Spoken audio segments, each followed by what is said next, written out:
শিমের একটা অন্যরকম রেসিপি আজ আমি আপনাদের সাথে শেয়ার করব। তার জন্য শিমগুলো ভালো করে ধুয়ে শিরগুলো দুদিক ভালো মতো ছাড়িয়ে নিয়েছি। তারপর কড়াইয়ে গরম জল করতে দিয়ে শিমগুলো আমি সেদ্ধ হওয়ার জন্য দিয়ে দেবো।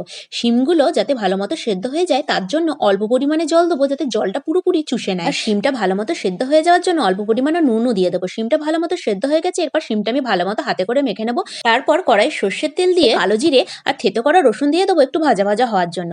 একটু ভাজা ভাজা হয়ে গেলে কুচিয়ে রাখা পেঁয়াজটাও দিয়ে দেবো ভালো মতো ভাজা ভাজা হওয়ার জন্য। এখানে আমি দুটো পাকা লঙ্কা কুচি করে দেবো। তারপর সমস্ত কিছু ভালো মতো ভাজা ভাজা করে নেবো, সাথে 1 চিমটি হলুদও দিয়ে দেবো। তারপর সমস্ত কিছু আবার ভালো মতো ভাজা ভাজা হয়ে গেলে মেখে রাখা শিমটা দিয়ে দেবো। তারপর সমস্ত কিছু ভালো মতো ভাজা ভাজা করে নেবো। যতক্ষণ না ভালো মতো ভাজা ভাজা হচ্ছে ততক্ষণ কিন্তু নেড়েই যেতে হবে। পরিমাণ মতো আরেকটু নুন দিয়ে দেবো। শিমটা আমি সেদ্ধ করার সময় একটু নুন দিয়ে দিয়েছিলাম, এখন নুনটা একটু কম লাগছে বলে আরেকটু নুন দিয়ে সমস্ত কিছু ভালো মতো ভাজা ভাজা হয়ে গেলেই তৈরি শিম ভর্তা। অবশ্যই কিন্তু ট্রাই করবেন।